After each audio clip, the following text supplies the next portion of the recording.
You are listening to The Art of Sales. Everyone sells every day, and this is your source for conversational, real-world sales and prospecting methods that you are comfortable using and that get results. You'll help people buy instead of pushing them into being sold.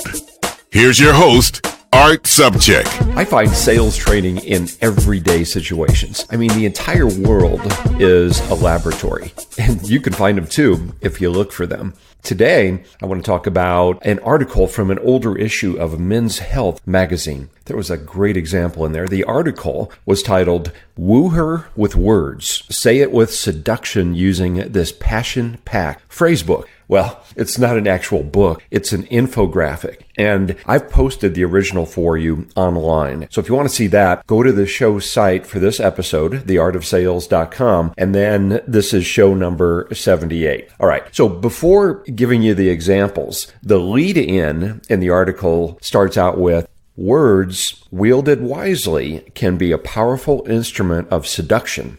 The key, however, is making your inferences subtle. Consider these 5 make or break romantic situations." Now, I'm going to take each of the romantic scenarios that they gave, except one, and then I'm going to change them into sales situations that are more appropriate for this show. Theirs were a bit R-rated. Okay. Again, you can see the original of that infographic. And then what I'm doing here is I'm going to be paraphrasing their rationale as to why these things work. All right. The first situation, you're asking for an appointment for a face-to-face meeting. What you don't want to say is, "Want to get together on Thursday."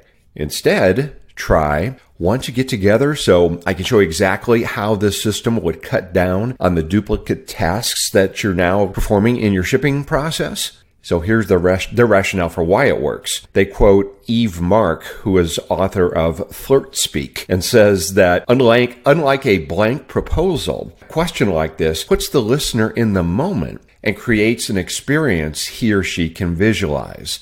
And I agree. It's always easier for someone to say yes to the potential value they might experience as opposed to the simple act of getting together, which they instead might associate with wasting time. Next situation. You want the prospect to do an online demo. What you don't want to say is, "Let's go through an online demo." And instead try, "Let's go through an online demo because it's going to show you precisely how the software will integrate with your existing process."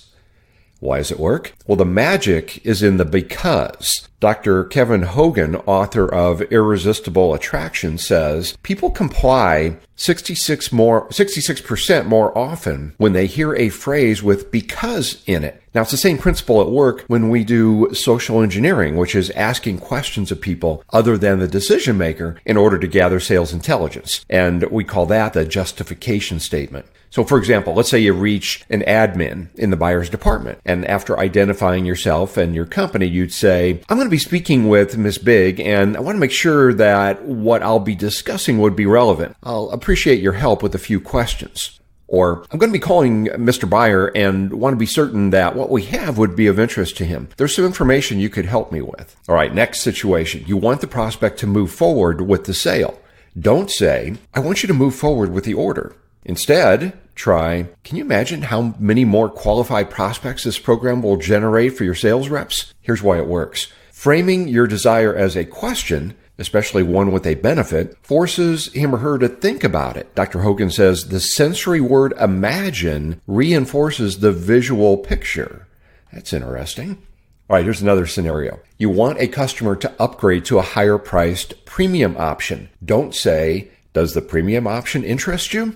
Instead, let's try the option where you get the highest level of support and free updates that others have to pay for.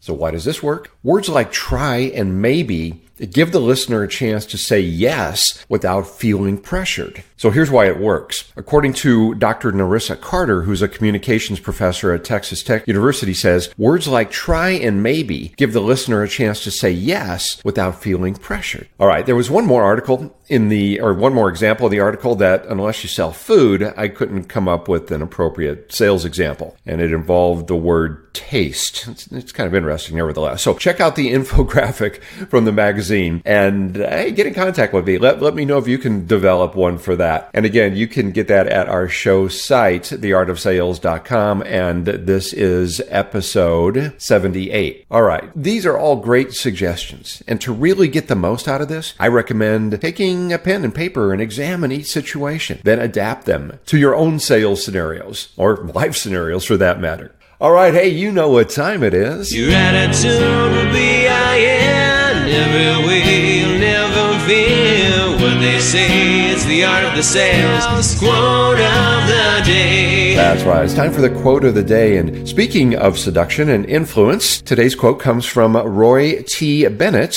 who's an author. And Roy says, one of the best ways to influence people is to make them feel important. Yeah, one of the best ways to influence people is to make them feel important. And speaking of making people feel important, I've got a favor to ask of you. And I bet that you're the type of person who likes to help others. So who do you know who would also get value from this podcast? Would you please let them know? Send them a link to our show site along with your recommendation. And while you're at it, go to the site yourself, pick out a favorite episode or two, and post them to your social media, LinkedIn, Facebook, Instagram, Twitter, or a group or forum that you participate in. And thank you in advance for that. I really appreciate it. And thank you for investing your busy sales time with me today. Until next time, go out and make it your best sales day ever. I'm Art Subcheck.